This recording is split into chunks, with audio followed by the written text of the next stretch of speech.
በስመ አብ ወወልድ ወመንፈስ ቅዱስ አህዱ አምላክ።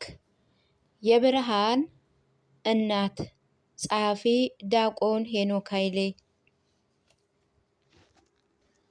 ምዕራፍ 2 ክፍል 10 ጸጋን የተመላሽ ሆይ። መልአኩ ከደስታ ብስራት ቃሉ ጋር የድንግሊቱን ጸጋን የተመላሽ ሆይ አላት። በቀጥታ በስሟ ከመጥራት ይልቅ ድንግሊቱን ለመጥራት ያስቀደመው የመጀመሪያ ስሟ ጸጋን የተመላሽ ሆይ የሚል ነበር። ይህም ማንነቷን፣ ክብሯን በማየት በትውልድ ሁሉ ከሚወጡላት ከአምላክ እናት ብዙ ስሞች መካከል በመልክዓ የተነገረላት የመጀመሪያ ስም ነበረ። ጸጋን ስለመሙላት የምናገኝ ሌላ አዲስ ኪዳናዊ ቃል የመጀመሪያ ጸጋ እውነትን ተሞልቶ በእኛ አደረ ተብሎ ስለ ቃል ሥጋ መሆን የተነገረው ነው። ክርስቶስ ጸጋን ተሞልቶ ማለት የመለኮታዊ ባህሪ ክብሩን ከእኛ ለነሳው ሥጋ ጸጋ አድርጎ ሰጠ፣ ከሥጋችን ጋር ተዋህደ ማለት ነው። ድንግል ማርያም ጸጋን የተመላሽ የተባላት ምስጋና ክርስቶስ ምልኡ ጸጋ ከተባለበት ነገር ተዋህዶ ጋር ቃሉ ቢመሳሰልም ምስጢሩ ጨርሶ የማይገናኝ ሲሆን ለእርሷ የተነገራት ለፍጡራን የሚሰጥ አምላካዊ ጸጋን የሚያመለክት ምስጋናን ነው። ከፍጡራን ጸጋን የተመላ የሚለው ቃል የተነገረላት ሌላ ሰው ቀዳሚ ሰማዕት ሊቀ ዲያቆናት ቅዱስ እስጢፋኖስ ነበር። እስጢፋኖስም ጸጋና ኃይልን ተሞልቶ በሕዝቡ መካከል ድንቅና ታላቅ ምልክትን ያደርግ ነበር። ስለ ቅዱስ እስጢፋኖስ ጸጋን ተሞልቶ የተባለው በዚያን ወቅት የደረሰበት መንፈሳዊ ደረጃ ለማሳየት ነው። በጥቅስ ብቻም እስጢፋኖስ መቼ ጸጋ እንደተሞላ ማወቅና በጸጋ መመላት ምክንያት ምን እንደሰራ ተዘርዝሮ እናገኘዋለን። የቅዱስ እስጢፋኖስ የታወቀ የአንድ ወቅት በጸጋ መሞላት ደግሞ ድንግል ማርያም ከተጠራችበት ጸጋን የተመላሽ ካሰኛት አብሮአት የቆመ መልአክ ጸጋ ጋር የሚደርስ አልነበረም። ጸጋን የተመላሽ የሚለው ቃል ሊቀ መላእክት ቅዱስ ገብርኤል ለዝች ድንግል ገና ጌታን ከመጸነሷ በፊት የተነገረ መሆኑን አስተውሉ። ገና ጸጋን ትሞያለሽ አላላትም። መልአኩ ድንግሊቱን ያገኛት ጸጋዋን በስስት ሰፍሮ የማይሰጠው እግዚአብሔር ሞልቶ በሚፈሰው በሌላ በሚተርፈው ጸጋ አስጊጧት ነበርና ጸጋን የተመላሽ ሆይ አላት። ጸጋን የተመላሽ ሆይ ማለት እግዚአብሔር ስጦታውን የሞላብሽ ሆይ ማለት ነው። ድንግሊቱ ጸጋን ያገኘችው እንደ ባለጠግነቱ መጠን በክብር በክርስቶስ ኢየሱስ የሚያስፈልጋችሁን ሁሉ ይሞላላችኋል፣ እንደ ክርስቶስ ስጦታ መጠን ለእያንዳንዱ ጸጋ መስጠት ተብሎ ከተነገረለት አምላክ ነውና የሞላብሽ ሆይ የሚለው ቃል እንደ ሰጪው ባለጠግነት ምንኛ የበዛ እንደሚሆን ያሳያል። ስለ እግዚአብሔር የጸጋ ስጦታ ልዩ ልዩ ነው፣ መንፈስ ግን አንድ ነው። ነገር ግን መንፈስ ቅዱስን መገለጥ ለእያንዳንዱ ለጥቅም ይሰጠዋል ይላል። ድንግል ማርያም በሁሉም ጸጋ ያጌጠች ናት። አንዲት ድንግል የተባለች ማርያም የመጀመሪያ ጸጋዋ ድንግልናዋ ነው። ጌታችን ስለ ድንግልና ሲናገር ይህ ነገር ለተሰጣቸው ነው እንጂ ለሁሉ አይደለም ብሏል። ማቴዎስ 19 ቁጥር 11 ላይ። ቅዱስ ጳውሎስ ስለ ድንግልና ሕይወት ምርጫ በተናገረበት ስፍራ ሰው ሁሉ እንደኔ ሊሆን እወዳለሁ፣ ነገር ግን እያንዳንዱ ከእግዚአብሔር የጸጋ ስጦታ አለው፣ አንዱ እንደዚህ ሁለተኛውም እንደዚያ ብሏል። አንደኛ ቆሮንጦስ ምዕራፍ 7 ቁጥር 7 ላይ። እመቤታችን በመወለድ ያልፈረሰ በመጸነስ ያልተገሰሰ ጽንዓ ድንግልና ያላት፣ በዚያ ምክንያት ድንግል የሚለው ቃል ስሟ እስከ መሆኑ የደረሰ የድንግልና መመኪያ ናትና ድንግልናዋ የተጠራችበት ጸጋዋ ነው። ልጆች የእግዚአብሔር ስጦታዎች ናቸው እንዲል መወለድም ጸጋ ነው። እርሷ የእግዚአብሔር ልጇ የሆነላት የእናትነት ጸጋ አክሊል ናት። ሳታምጥ የወለደች ልጇን ሲሰቀል እያየች በነፍሷ ሰይፍ እያለፈ በሐዘን ምጥ ስትሰቃይ አይቷት ምጥ ካለ ዘንድ ልጅ አይቀርምና እነሆ ልጅሽ ብሎ ልጅ የሰጣት እንደ ዮሐንስ በጌታ አምነው ለጸኑ ሁሉ እናት ትባል ዘንድ ያላት የዓለም ሁሉ እናት ናት። መናፍስትን መለየት ቢባል ይህ እንዴት ያለ ሰላምታ ነው ብላ መልአክ የምትመረምር፣ በጥበብ መናገር ቢባል ቃሏ የጣፈጠ ሌላ ቀርቶ ቅዳሴያችን ተውህቦ ምህረት ለሚካኤል ወብስራት ለገብርኤል ወሀብተ ሰማያት ለማርያም ድንግል ለሚካኤል ምህረት ለገብርኤል ብስራትን የሰማይ ሀብት ሁሉ ደግሞ ለድንግል ማርያም ሰጣት እንደሚል በፊቷ ከመቆም ቅዱስ ገብርኤልና ከመላእክት ሰራዊት ሳይቀር ይልቅ በጸጋ የምትልቅ ናት። ከሱራፌልና ከኪሩቤል ግርማ የሚበልጥ የመወደድ ግርማ አለሽ። በእውነት የባህርያችን መመኪያ ነሽ እንዳለ ቅዱስ ኤፍሬም። መልአኩ አንቺ ከሴቶች ተለይተሽ የተባረክሽ ነሽ አላት። ወደ አንዲት ድንግል ከእግዚአብሔር ዘንድ የተላከ ይህ መልአክ። በዚህ ላይ ይሄ ምስጋና ከሴቶች ተለይተሽ የተባረክሽ ነሽ፣ የማኅፀንሽ ፍሬ የተባረከ ነው ብሎ በኤልሳቤጥ የሚቀጥል ነውና ድንግሊቱ በማኅፀኗ ፍሬ ከወንዶች ትበልጣለች ብሎ ማንጻጸር የሚሆን አይደለም። ከሴቶች ይልቅ የተባረክሽ የሚል ምስጋና ከድንግሊቱ በፊት በመጽሐፍ ቅዱስ በሌሎች ሴቶች የቀረበ ይመስላል። አንደኛይቱ ከሴቶች ይልቅ የተባረከች ትሁን፣ በድንኳን ውስጥ ከሚኖሩ ሴቶች ይልቅ የተባረከች ትሁን ብሎ ዲቦራና ባራቅ የተገኙላት ኢያኤል የተባለች ሴት ስትሆን፣ ሁለተኛዋ በጠቢቡ ሰለሞን መጽሐፍ መልካም ያደረጉ ብዙ ሴቶች አሉ፣ አንቺ ግን ከእርሷ ትበልጫለሽ ተብሎ የተጻፈላት ሴት ናት።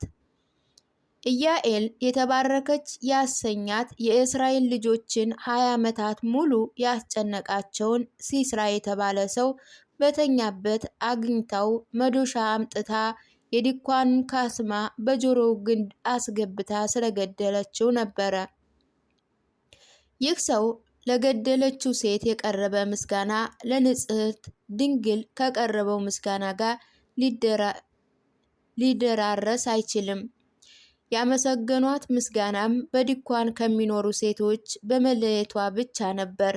በዚህ ላይ ዲቦራና ባራቅ ኢያኤልን የተባረክሽ ሁኚ አሏት እንጂ የተባረክሽ ነሽ አላሏትም። የተባረከች የምትሆነውም የተመረቀች ምርቃት ከሰራላት ነው። ገብርኤል ግን ድንግል ማርያምን የተባረክሽ ነሽ አላት እንጂ የተባረክሽ ሁኚ አላላትም።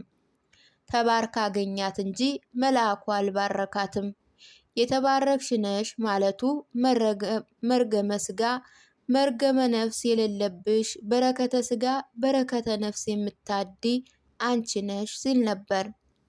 ጠቢቡ ሰለሞን ከሁሉ ትበልጫለሽ ያላት ሴትም እንዲሁ ከድንግል ምስጋና በታች ናት።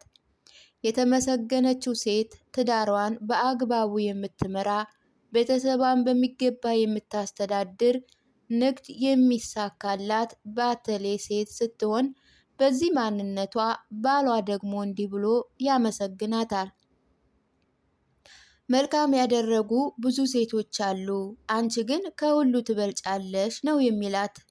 ለባሏ ሚስቱ ከብዙ ሴቶች ትበልጣለች የሚያገባት ይህን አምኖ ነው።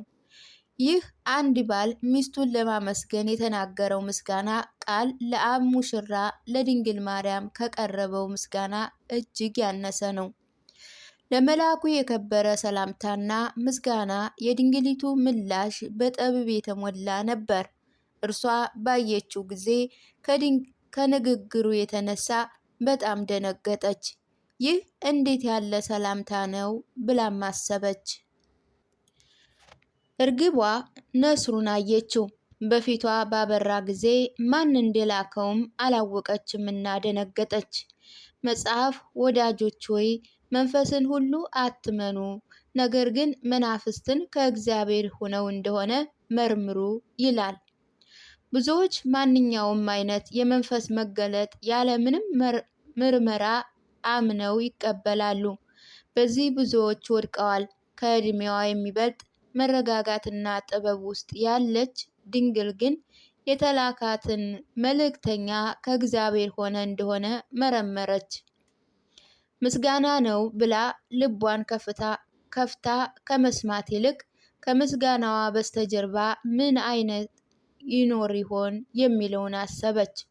ልጇ በአንድ ሰው አንደበት ቸር መምህር ወይ ተብሎ ሲጠራ ስለምን ቸር ትለኛለህ ብሎ እንደጠየቀ አስበዋል። እንደ ልጇ ሀሳብ የሆነላት ይቺ ቅድስት ተመሰገንኩ ብላ ሳትቀበል ምስጋናውን መረመረች።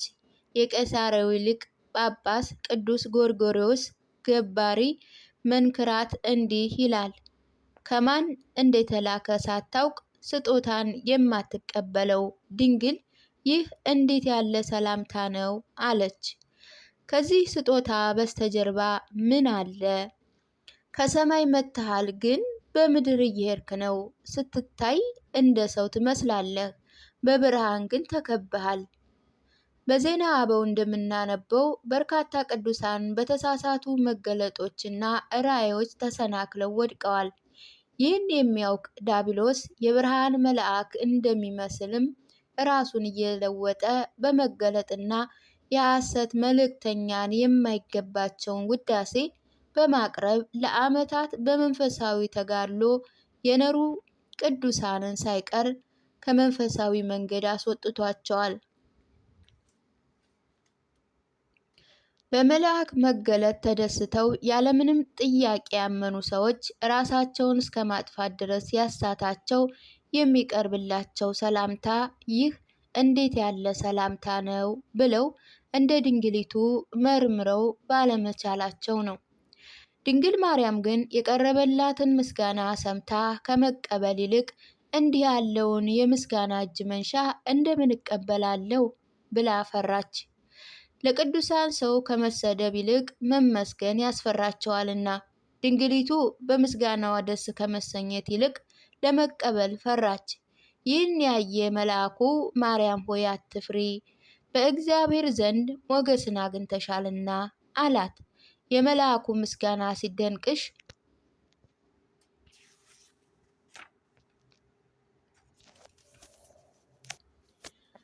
እኔንም አንቺንም በፈጠረ በእግዚአብሔር ፊት ሞገስን አግኝተሻል ሲል አረጋጋት። ገብርኤልም አትፍሪ አላት። ድንግል ሆይ አትፍሪ፣ አትፍሩ እኔ ነኝ የሚለውን ጌታ ፍርሃት ራሱ የሚፈራውን አምላክ ልትወልጂ ነውና አትፍሪ። እኔ እናትሽ ሔዋንን በኤደን ገነት እንዳሳተው እባብ አይደለሁም። እኔ የመጣሁት በገነት እንደሆነው ክብርሽን ልገፍፍ አይደለም፣ እርቃናቸውን የወደቁ ወላጆችሽን የምታለብሽበትን ልብስ ይዤ መጥቻለሁ ሲል አረጋጋት። ሞገስን ማግኘት ማለት በመጽሐፍ ቅዱስ ቋንቋ ተስማሚነት፣ ባለሟልነት፣ ክብርን ማግኘት ማለት ነው። አብርሃም ለእግዚአብሔር በፊትህ ሞገስን አግኝቼ እንደው ባሪያህን አትለፈኝ ብሎ በቤቱ ተቀብሎታል። ዮሴፍ በጲጥራፍ ቤት ሳለ ጌታው ፊት ሞገስን አግኝቼ እርሱንም ያገለገለው ነበር፣ በቤቱም ላይ ሾመው፣ ያለውን ሁሉ በእጁ ሰጠው ይላል። እግዚአብሔር ለሙሴ በፊቴ ሞገስን ስላገኘህ በስምህም ስላወቀውህ ይህንን ያለውን ነገር አደርጋለሁ ብሎታል። በአጠቃላይ በመጽሐፍ ቅዱስ ቋንቋ ሞገስን ማግኘት ማለት ለሹመት፣ ለክብር መታጨት፣ ተናግሮ ተሰሚነት፣ ጠይቆ ተቀባይነት ማግኘት ሲሆን ድንግል ማርያምም በእግዚአብሔር ፊት ሞገስን አግኝተሻል መባሏ ስሟ በእግዚአብሔር ዘንድ የሰለጠነ፣ ልመናዋ ተሰሚነት ያለው፣ ክብርና መደመጥን ያገኘች መሆኗን የሚያሳይ ነው። ቅዱስ ገብርኤል ለድንግሊቱ እነሆ ትጸንሻለሽ፣ ወንድ ልጅም ትወልጃለሽ፣ ስሙንም ኢየሱስ ትይዋለሽ፣ እርሱም ታላቅ ነው፣ የልዑል ልጅ ይባላል።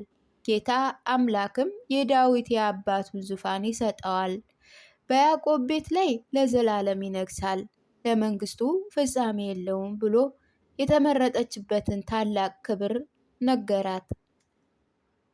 ቅዱስ ገብርኤል ለድንግሊቱ ከክርስቶስ ብዙ ስሞችም አንዱ የሆነውን ኢየሱስ የሚል ስም ነገራት።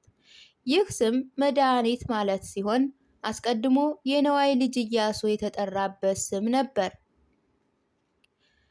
የስምህን ዘውድ በራሱ ላይ ጭኖ የጠላትን ሀገር ኢያሱ ወረሰ እንዲል የስሙ መድኃኒትን ቅዱስ ገብርኤል ለእረኞች ባበሰረ ጊዜ ዛሬ በዳዊት ከተማ መድኃኒት እርሱ ክርስቶስ ቤት የሆነ ተወለደላችሁና ተብሎ ተተርጉሟል። ቅዱስ ጳውሎስም ይህንን ሲያጸና ከዳዊት ዘር እግዚአብሔር እንደ ተስፋ ቃል ለእስራኤል መድኃኒት እርሷ ኢየሱስን አመጣ። እኛ ሀገራችን በሰማይ ነውና ከዚያ ደግሞ የሚመጣው መድኃኒት እርሱም ጌታ ኢየሱስ ክርስቶስ እንጠብቃለን ብሏል። መልአኩ ኢየሱስ ትይዋለሽ ይበል እንጂ የምትወልደው ሕፃን አንድ ስም የማይበቃው ስም ሁሉ የማይገልጸው ወንድ ልጅ ነበር። ነቢዩ ኢሳያስ እንሆ ድንግል ትጸንሳለች፣ ወንድ ልጅም ትወልዳለች፣ ስሙንም አማኑኤል ብላ ትጠራዋለች ሲል፣ በሌላ ስፍራ ሕፃን ተወልዶልናልና ወንድ ልጅም ተሰጥቶናልና ካለ በኋላ ስሙ ድንቅ መካሪ፣ ኃያል አምላክ፣ የዘላለም አባት ተብሎ ይጠራል ብሎ የሕፃኑን ስም መብዛት ይገልጻል። እናቶቻችን በየዋህነት እውቀታቸው አንድ ወልዳ ስሙን አበዛችው ብለው የሚዘምሩለት ይህ ጌታ ስሙ እጅግ ብዙ ነው። ኢየሱስ ክርስቶስ መድኃኒተ ዓለም፣ ወልድ ቃል፣ የእግዚአብሔር ልጅ፣ የሰው ልጅ፣ የእግዚአብሔር ጥበብ፣ ብርሃን፣ ልዑል፣ የዳዊት ልጅ፣ የአብርሃም ልጅ፣ መምህር፣ የይሁዳ ንጉሥ፣ የጻድቅ ፀሐይ፣ የይሁዳ አንበሳ፣ ኃይለኛ አዳም፣ የሚያዕዘን ድንጋይ፣ የፋሲካ በግ፣ ሊቀ ካህናት፣ የመዳን ቀንድ፣ ፊተኛውና ኋለኛው፣ መጀመሪያውና መጨረሻው፣ ያለና የነበረ፣ ለእርሱ የሚበቃ አንዳች ስም የለም፣ እርሱን ትወልጃለሽ አላት። ወስብሐት ለእግዚአብሔር ወወላዲቱ ድንግል ወለመስቀሉ ክብር። ይቆየን።